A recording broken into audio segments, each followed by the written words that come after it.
Okay, in this particular class, we'll talk about quantum mechanical explanation of alpha decay. Okay, previous जो lecture है उसमें हम alpha emission की बात कर चुके हैं. अल्फ़ा डिके जो है किस तरीके से होता है, तो उसके लिए क्लासिकली जो है वर्जन एक दिया था जो लास्ट लेक्चर में आप देख सकते हैं. तो क्लासिकल वर्जन में क्या बोला था कि आपका जो न्यूक्लियस है, अगर हैवी न्यूक्लियस है जहाँ पे बहुत सारे नंबर ऑफ प्रोटॉन्स और न्यूट्रॉन्स अवेलेबल हैं, तो वहाँ पे देर इज़ पॉसिबिलिटी कि 2 प्रोटॉन और 2 न्यूट्रॉन जो है एक जगह क्लस्टर बना ले. तो विद इन द न्यूक्लियस आपकी जो है अल्फ़ा फॉर्मेशन जो हो जाती है, और देर इज़ प्रोबेबिलिटी कि अल्फ़ा पार्टिकल जो है वो बाहर आ जाता है. इसको बाहर आने के लिए जो एस्केप वेलोसिटी चाहिए, उसके करस्पॉन्डिंग जो काइनेटिक एनर्जी जो चाहिए वो आती है उसकी बाइंडिंग एनर्जी से. अल्फ़ा पार्टिकल की जो फॉर्मेशन जब होती है तो उसकी बाइंडिंग एनर्जी जो है उसमें रिलीज होती है.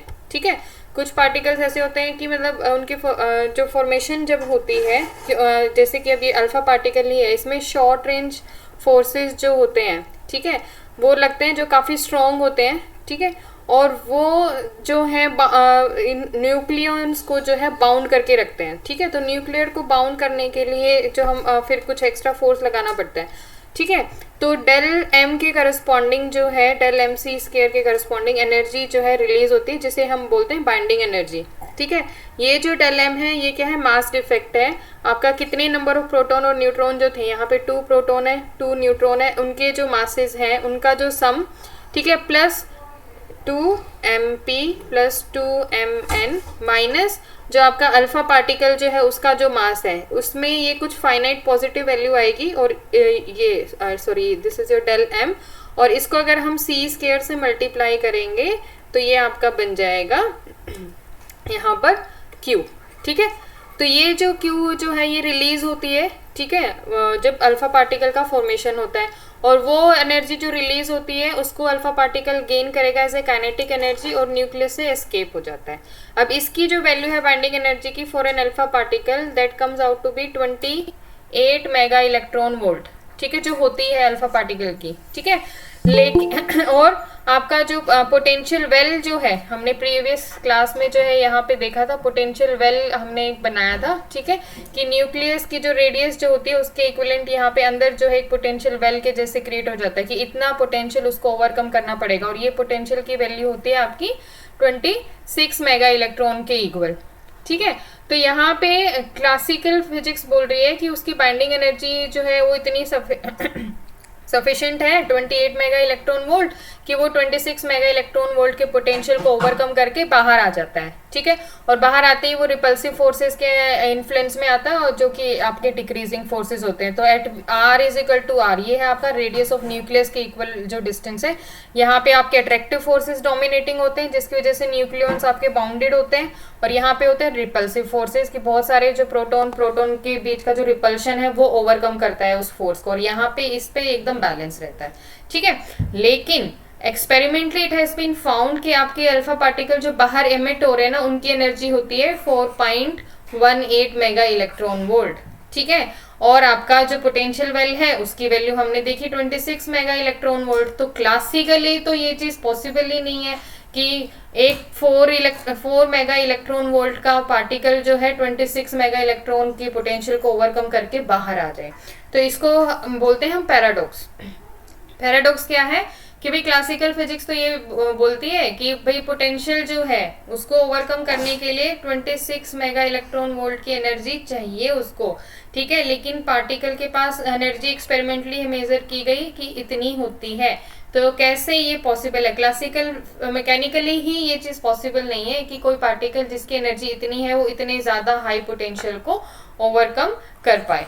ठीक है, तो अब इस पैराडॉक्स को सॉल्व करने के लिए क्वांटम मैकेनिकल कॉन्सेप्ट जो है वो यूज किया गया, जो कि बेसिकली आपका इसमें हम एक वेव मैकेनिक्स का कॉन्सेप्ट लेते हैं. वेव मैकेनिक्स क्या है कि हम पार्टिकल का ड्यूअल नेचर जो है, वेव पार्टिकल डुअलिटी कंसीडर करते हैं कि particle can behave like a particle और it can behave like a wave also, जिसको हम वेव पार्टिकल डुअलिटी बोलते हैं.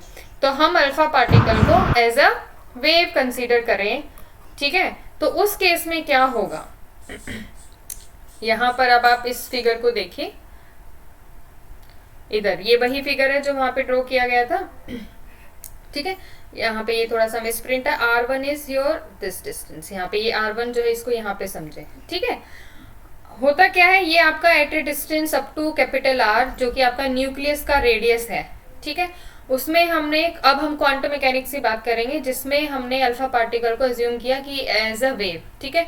तो वेव के जैसे ऑसिलेट कर रहा है ये, ठीक है, विद इन द न्यूक्लियस, ठीक है।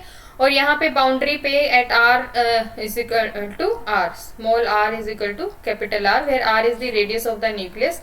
जैसे ही वो यहाँ पे पहुंचता है देयर इज प्रोबेबिलिटी कि जो ये अटेनुएशन आपका हो जाए, ठीक है। अटेनुएशन का मतलब क्या है, उसका एम्पलीट्यूड जो है एकदम से गिर जाए, ठीक है। That will happen up to a distance R1, ठीक है। R1 वो डिस्टेंस है जहां पे आपका जो पोटेंशियल एनर्जी जो है पार्टिकल की that is equal to your kinetic energy, ठीक है। और इसके बाद क्या होगा, आपका R1 के beyond when your R is greater than R1, तो आपका फिर से ये जो पार्टिकल जो है ऑसिलेट करना शुरू हो जाएगा, लेकिन इसके ऑसिलेशंस का एम्पलीट्यूड जो है वो बहुत ही कम है, ठीक है। तो इसमें तीन तरीके के जो रीजन है आ गए हैं। एक हम इसको मानते हैं फर्स्ट रीजन, ठीक है, ये सेकंड रीजन, और ये आपका हो गया थर्ड रीजन। एक रीजन है जब तक न्यूक्लियस के रेडियस के इक्वल डिस्टेंस है आपका कैपिटल R के इक्वल, फर्स्ट रीजन, ठीक है। एक रीजन है आपका R और R1 के बीच में, ठीक है, R से लेके R1 के बीच में, जहां पे आपका पोटेंशियल एनर्जी और काइनेटिक एनर्जी जो है बैलेंस हो जाएगी R1 पे at a distance of R1, ठीक है। और R1 से ग्रेटर पे आपका फिर से पार्टिकल जो है ऑसिलेट करना शुरू कर देगा, ये हो गया आपका थर्ड। ये इन बिटवीन यहाँ पे ये जो रीजन है इसमें आपका अटेनुएशन होगा, मतलब एनर्जी इसके एकदम से ऐसे डिक्रीज और टाइप हो रही है, इस तरीके से आपका दिख रहा है, ठीक है। और यहाँ बाउंड्री पे आपकी मैचिंग जो है होगी matching of your wave function, ठीक है।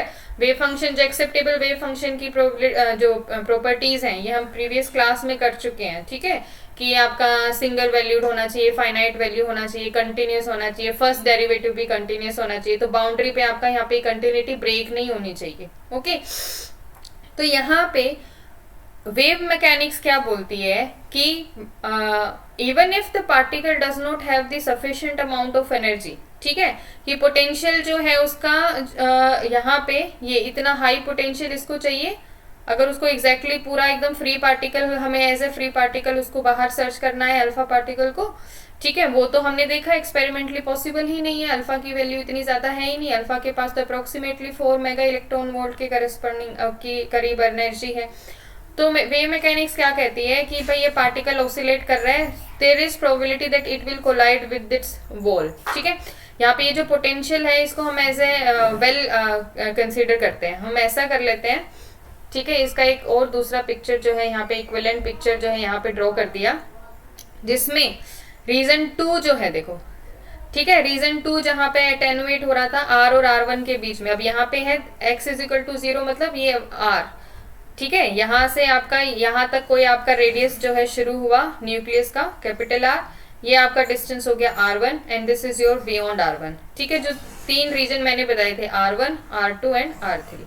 अब ये R3 वाला जो रीजन है इसमें इन्होंने बोल दिया कि यहाँ पे ये जो वाला जो पोटेंशियल था R is equal to R1, यहाँ पे V0 तक गया था, तो यहाँ पे V0 पोटेंशियल होना चाहिए पार्टिकल का टू ओवरकम दिस पोटेंशियल। यहाँ पे ये जो पोटेंशियल है न्यूक्लियस के अंदर जो पोटेंशियल है इसको ओवरकम करने के लिए V0 पोटेंशियल होना चाहिए, और ये रीजन जो है इन्होंने A डिस्टेंस तक ले लिया है, जो R1 माइनस R जो डिस्टेंस है let us say this is equal to A, ठीक है।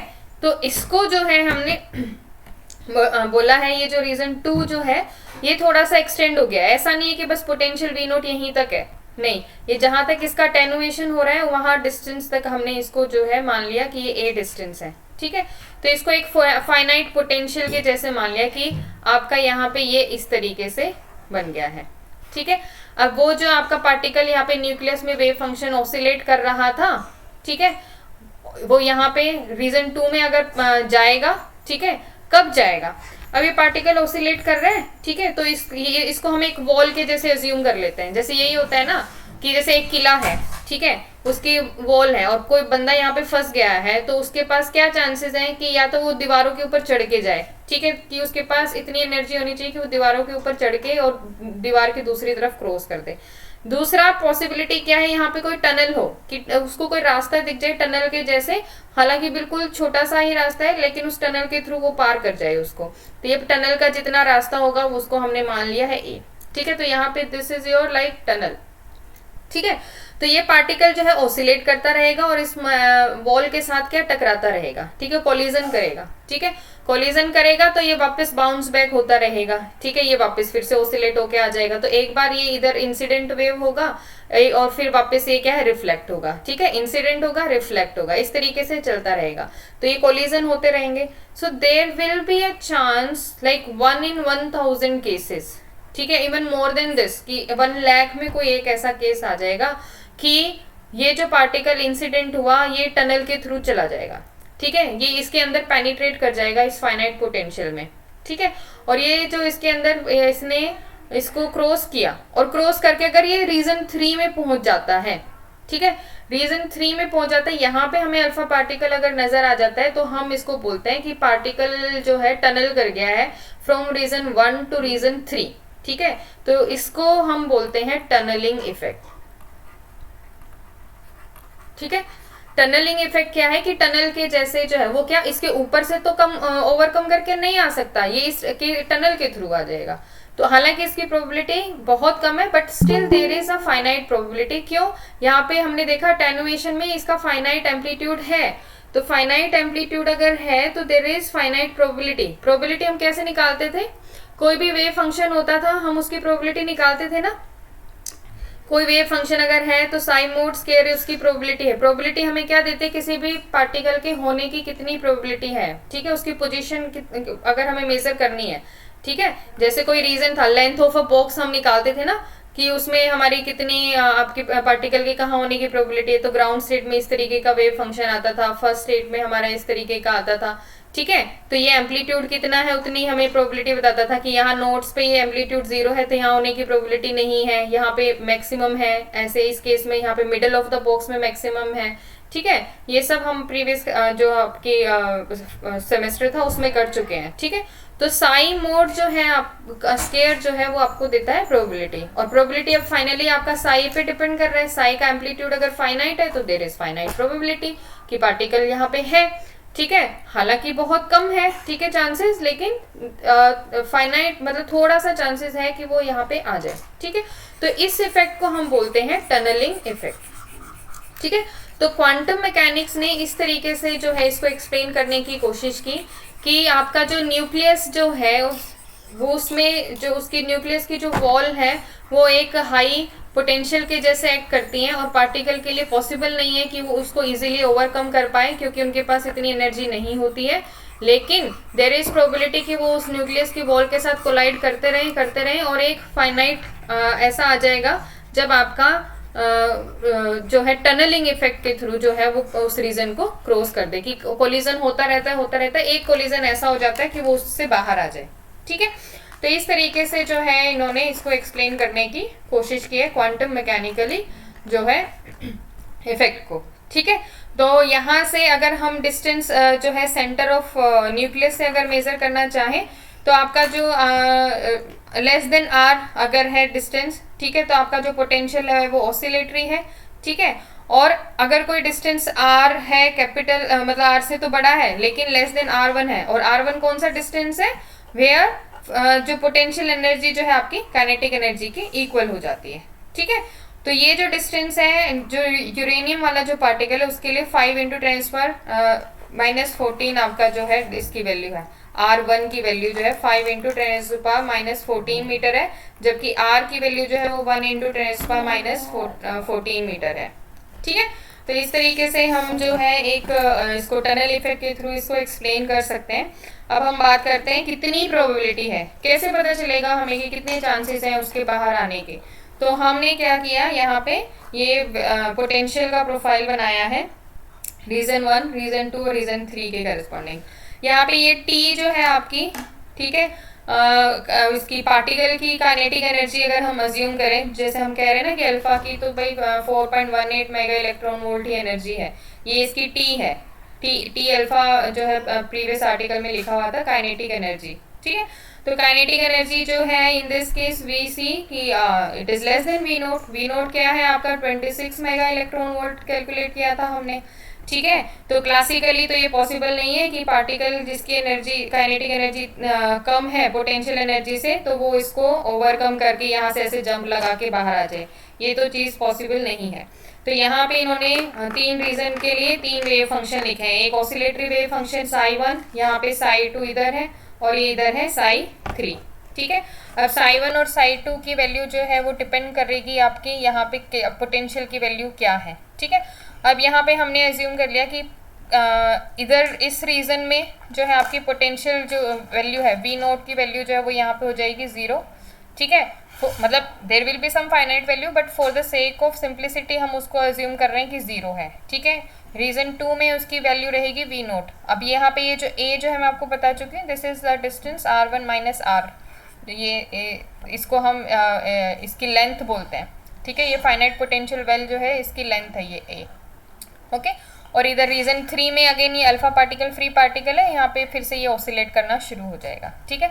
यहाँ पे फिर से हमने जो पोटेंशियल की वैल्यू एज्यूम कर ली 0, तो आपका ये पोटेंशियल की प्रोफाइल आ जाएंगे v is equal to 0 for x less than 0 and greater than a, और x इज इक्वल टू 0 और a के बीच में आपका पोटेंशियल की वैल्यू रहेगी v नोट। तो इस तरीके से इन्होंने इसको ड्रॉ कर दिया है, ठीक है। अब हम लिखेंगे standard Schrodinger equation. Schrödinger equation जो है टाइम इंडिपेंडेंट श्रोडिंजर इक्वेशन हम यहाँ पे लिखेंगे, ठीक है। ये हम पहले प्रीवियस जो क्लासेस हैं उसमें कर चुके हैं। Del square psi 1 del X square plus 2m e minus V naught upon h cross square into psi is equal to 0, ये आपका स्टैंडर्ड श्रोडिंजर इक्वेशन है टाइम इंडिपेंडेंट, ठीक है। तो यहाँ पे e की वैल्यू जो है इधर ये काइनेटिक एनर्जी है, ठीक है। तो यहाँ पे हम इधर इसकी वैल्यू जो है डिफाइन करते हुए ये अलग अलग जो है k1 k2 और k3 की वैल्यू जो है अलग अलग रीजन में डिफाइन करेंगे और ये स्टैंडर्ड जो इक्वेशन है वो लिख देंगे। तो यहाँ पे फर्स्ट रीजन में यहाँ पे D square psi 1 by D x square plus k1 square psi 1 बनेगा, और d2 केस में यहाँ पे ये माइनस k2 बनेगा, और D3 के केस में फिर प्लस K3 बनेगा, ठीक है। अब ये हमने कैसे चूज किए हुए हैं कि प्लस और माइनस, सबको हमने एज्यूम किया ये जो पोटेंशियल सेकंड रीजन जो है उसमें K2 की वैल्यू रहेगी हमारी 2m h cross square V naught minus T इन्होंने ले लिया है because V note is your greater than T, ठीक है। अब हमारे पोटेंशियल एनर्जी की जो बात है, ठीक है, अगर आप इसको T माइनस यहाँ पे जैसे मैंने E माइनस वी नोट लिखा था ना, आपके जो स्टैंडर्ड जो इक्वेशन है यहाँ पे ये है आपकी E माइनस वी नोट, अगर लोगे तो ये प्लस रहेगा, वी नोट माइनस ई कर दोगे तो ये माइनस साइन के साथ आ जाएगा, ठीक है। So that is the thing. और यहाँ पे अब वी नोट की वैल्यू जो है, ठीक है, इन रीजन 1 आपकी क्या है 0, इन रीजन 3 क्या है 0, इन रीजन 2 जो है this is equal to V naught जो है वो वी नोट के इक्वल है। तो यहाँ पे ये K2 की वैल्यू ये हो जाएगी, K1 और K3 की वैल्यू ये हो जाएंगी। तो यहाँ पे ये प्लस और इधर आ जाएगा, इसमें भी प्लस साइन के साथ आएगा, इधर भी प्लस साइन के साथ आएगा, और ये माइनस साइन के साथ आ जाएगा, ठीक है, ओके। और फिर इनके स्टैंडर्ड जो सॉल्यूशन है वो साई 1 साई 2 साई 3, अगर इन इक्वेशंस को अगर हम सॉल्व करने लगेंगे तो साई 1 साई 2 और साई 3 जो है आपकी ये स्टैंडर्ड सॉल्यूशन है, ठीक है। तो E जो है, अब यहाँ पे ये जो कंपोनेंट है, फर्स्ट जो कंपोनेंट है यहाँ पे ये आपके इसको जो प्लस आयोटा K1 के साथ जो आ रहा है ये आपका इंसिडेंट वेव बता रहा है, ठीक है। जैसे यहाँ पे ये आपका पोटेंशियल वेल है तो ये आपकी जो वेव है इंसिडेंट हुई, फिर ये कोलिजन करके वापस रिफ्लेक्ट भी होगी। तो ये जो सेकंड जो पार्ट है ये आपका रिफ्लेक्टेड वन बता रहा है जो इस तरफ आ गया है, ठीक है। इसी तरीके से ये इसमें जो फर्स्ट पार्ट है माइनस K2, ठीक है, ये जो इसमें इधर जो चला गया ट्रांसमिट होके, और K2 जो है यहाँ पे ये जो है वापस अगर ये इधर इसमें जा रहा है तो, ठीक है।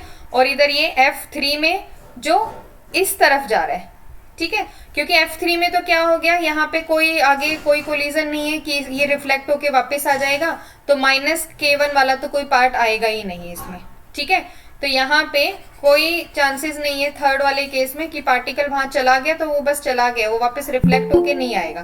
तो यहाँ पे जो इसकी सेकंड जो टर्म है वो यहाँ पे नहीं अपीयर होगी। ओके, तो यहाँ पे e raise to power iota k1 और ये माइनस आयोटा k1 ये जो है राइट साइड और लेफ्ट साइड रिप्रेजेंट कर रहे हैं। राइट और लेफ्ट क्या है यहाँ पे, ये इंसिडेंट वेव हो गई और ये रिफ्लेक्टेड वेव हो गई। ठीक है, अब यहाँ पे रेशो की बात करें, अगर हमारा कितना ट्रांसमिट हुआ है, ठीक है, तो ट्रांसमिट जो हुआ है वो हमारा पता चलेगा कि हमारा ये जो कोफिशिएंट है, ठीक है, एफ जो है यहाँ पे कितना आया। ठीक है, ट्रांसमिट तो वो होके वही माना जाएगा ना जो यहाँ पे इस रीजन में हमें मिल गया, मतलब वो पूरा टनल करके यहाँ पे पहुंचा हुआ है। तो ठीक है, यहाँ पे इसका जो एम्पलीट्यूड होगा, एफ जो एम्पलीट्यूड होगा वो बताएगा कितना ट्रांसमिट होके आया है, और किसके रिस्पेक्ट में आएगा, इंसिडेंट के रिस्पेक्ट में हमें देखना है। तो हमारा इंसिडेंट वाला कोफिशिएंट जो है वो हमारा ये वाला बता रहा है। तो इनका जो रेशियो होगा एम्पलीट्यूड्स का, ए और एफ का जो रेशियो होगा वो हमें बताएगा कितना ट्रांसमिशन हुआ है। ठीक है, तो हमारा जो रेशियो होता है साई ट्रांसमिशन जो है और साई इंसिडेंट का जो है, that will be basically proportional to the ratio of your like F and A, कितना आपका ट्रांसमिट हुआ है, कितना आपका इंसिडेंट था। ठीक है, तो यहाँ पे बाउंड्रीज पे x is equal to 0 and x is equal to a पे हम इसका सॉल्यूशन निकालेंगे। ठीक है, इस इक्वेशन का 2.11 मतलब तीनों का, a b और c का।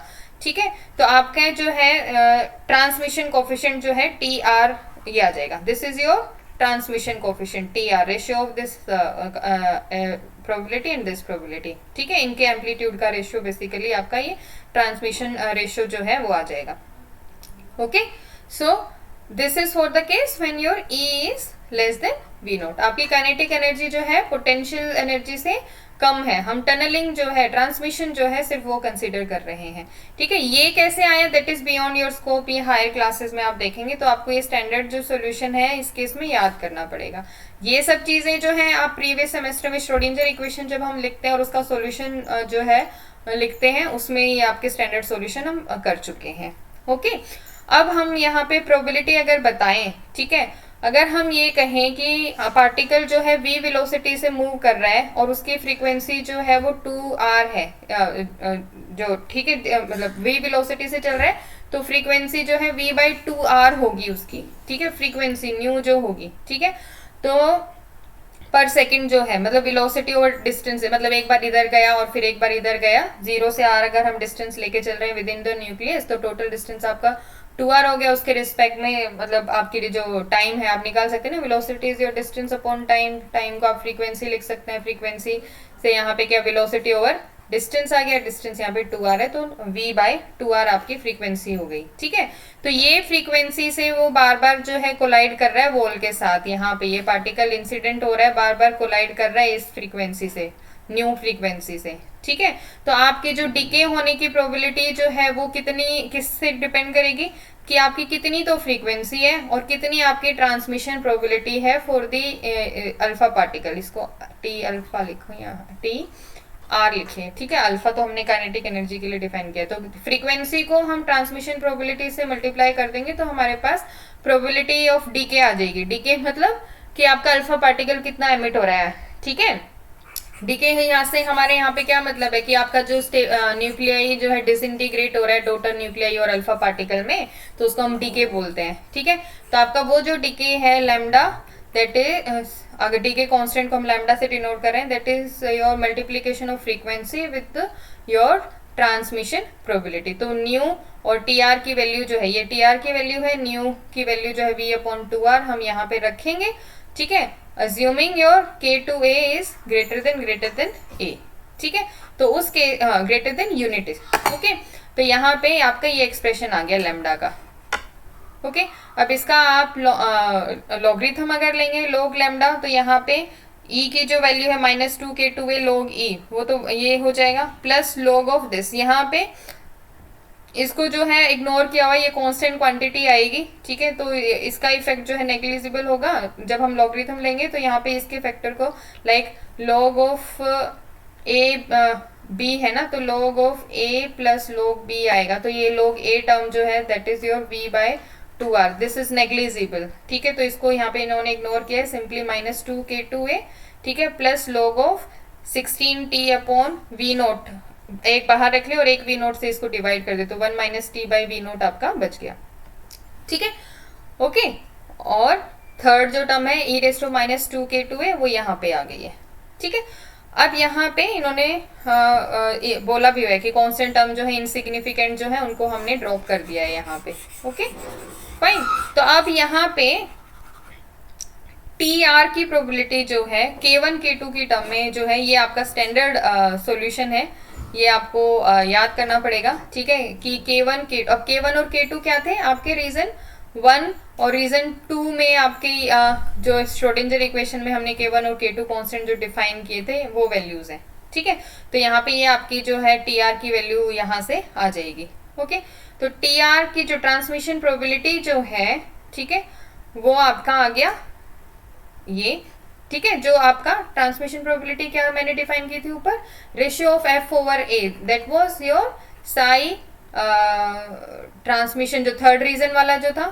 ठीक है, साई 3 मोड का स्केयर अपॉन साई 1 जो फर्स्ट रीजन वाला जो था उसका मोड का स्केयर। ठीक है, ये जब आप करोगे इन दोनों का रेशियो आपको ये वाली जो एक्सप्रेशन है देगा, ये आप हायर क्लासेस में पढ़ेंगे। ठीक है, तो यहाँ पे आप देखेंगे कि जब आपने कंसीडर किया है यहाँ पे एक कंडीशन की K2A is much much greater than 1। ठीक है, तो यहाँ पे ये इस एक्सप्रेशन में ट्रांसमिशन प्रोबेबिलिटी में जो इंपॉर्टेंट जो फैक्टर है ना, जो डोमिनेटिंग फैक्टर है वो ये है। ठीक है, जब आप K2A ग्रेटर देन 1 अज्यूम कर रहे हैं as compare to this factor. ठीक है, तो एक्सपोनेंशियल फैक्टर जो है वो डोमिनेटिंग है, तो हम इसको इग्नोर करते हुए यही लिख लेते हैं कि ट्रांसमिशन प्रोबेबिलिटी जो है दैट इज प्रोपोर्शनल और equal to your E raise to power minus 2k2a। Okay, फिर यहाँ पे अब इसके बेसिस पे हम एक्सप्लेन कर सकते हैं भी कितनी ट्रांसमिशन प्रोबेबिलिटी जो है आपकी होगी। तो अल्टीमेटली कहने का मतलब क्या है कि आपकी जो फाइनली जो अल्फा पार्टिकल के थर्ड रीजन में मिलने के जो चांसेस हैं that is your depending on this factor E raise to power 2k2a। बाकी सब जो K1 K2 का इफेक्ट है या फ्रीक्वेंसी जो है आपका उसका जो इफेक्ट है वो बहुत ही कम है, नेग्लिजिबल है। ठीक है, डीके कांस्टेंट लॉग लैम्डा जो हम है एक स्टैंडर्ड डेफिनेशन जो है डीके कांस्टेंट डिफाइन करते हैं, ये लॉग लैम्डा का एक्सप्रेशन जो है वो इन्होंने यहाँ पे ये दे दिया है। बट ट्रांसमिशन प्रोबेबिलिटी जो है अल्टीमेटली वो आपका मेजर फैक्टर जो डोमिनेट करेगा, जो इफेक्ट करेगा दैट इज दिस ओनली। ठीक है, और K2 की वैल्यू हम ऊपर आपको बता ही चुके हैं, K2 की वैल्यू थी that was 2m v naught minus e था, T जो है काइनेटिक एनर्जी आप ले सकते हैं H क्रॉस स्केयर। ठीक है, तो यहाँ पे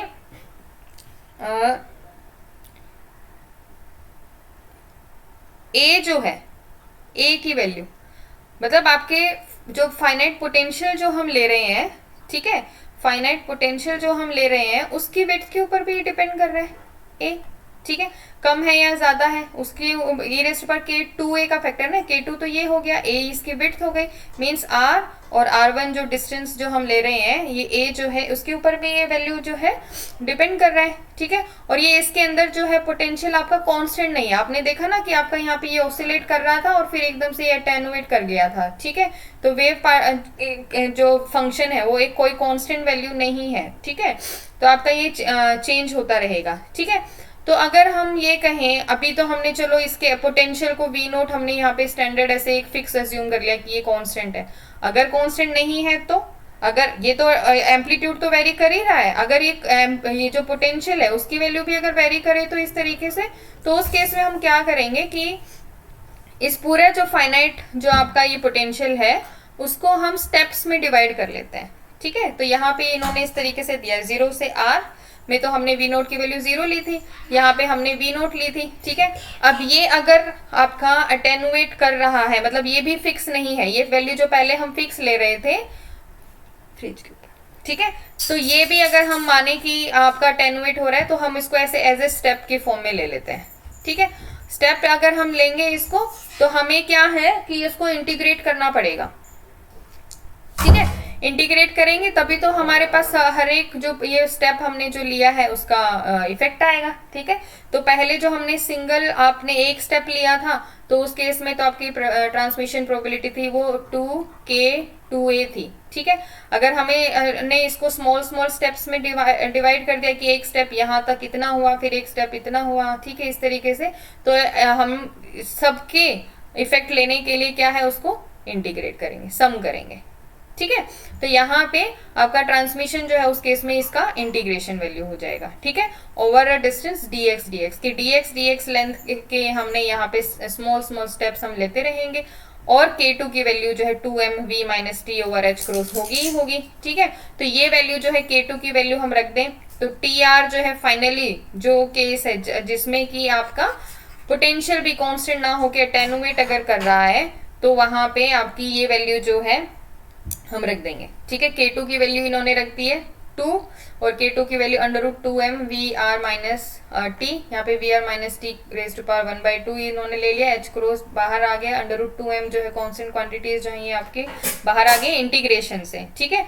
इंटीग्रेशन में कैसे कि हम सिर्फ r और r के रिस्पेक्ट में जो है उसका वेरिएशन देख रहे हैं। पोटेंशियल जो है आपका r का फंक्शन है कि वो विद डिस्टेंस आपका पोटेंशियल यहाँ पे चेंज हो रहा है, ठीक है। तो r से लेके मतलब r कहाँ से स्टार्ट हुआ है आपका, ये देखिए डिस्टेंस जो है आपका न्यूक्लियस रेडियस जहाँ पे खत्म होती है उस डिस्टेंस से लेके r1 तक, जहाँ पे आपका पोटेंशियल एनर्जी और काइनेटिक एनर्जी बैलेंस होता है, उस डिस्टेंस तक जो है इन्होंने ले लिया है, r से कैपिटल R से स्मॉल r1 तक ये वैल्यू, ठीक है। तो इस तरीके से ये आपकी आ जाएगी ट्रांसमिशन प्रोबेबिलिटी का एक्सप्रेशन, ठीक है, on the basis of your tunnelling effect. Tunnelling effect क्या है, सिंपल आप अगर किसी बच्चे को एक्सप्लेन करना चाहें कि है ना, जैसे मैंने अभी बोला कि कोई वॉल बनी हुई है, ठीक है, और उसकी थिकनेस है, ठीक है, फाइनाइट थिकनेस है, तो इसके लिए पॉसिबल नहीं है कि ये इसको जंप कर पाए, तो ये क्या है, इसके साथ ऐसे टक्कर मारता रहेगा, ठीक है, तो बार बार ये रिफ्लेक्ट होता रहेगा, लेकिन एक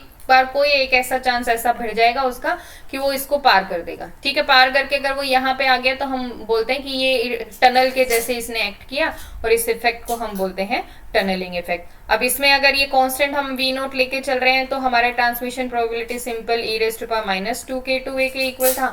अगर हमने इसको भी अटेनुएटेड माना है तो स्मॉल स्मॉल स्टेप जहां जहां तक हमारी कांस्टेंट वैल्यू रह सकती है, जिस रीजन तक, भाई dx डिस्टेंस तक v नोट आपका कांस्टेंट रहा, फिर थोड़ा सा कम हुआ, फिर dx डिस्टेंस पे थोड़ा सा कांस्टेंट रहा, फिर चेंज हुआ, तो हम इसको क्या है पूरा यहाँ से इसका इंटीग्रेशन कर देंगे, जितने k2a हमारे पॉसिबल थे, vr की वैल्यू जैसे जैसे चेंज हो रही है वो इफेक्ट हम लेने के लिए इंटीग्रेशन करेंगे, ये टर्म रखेंगे, तो हमारे पास ये ट्रांसमिशन प्रोबेबिलिटी आ गई, ठीक है।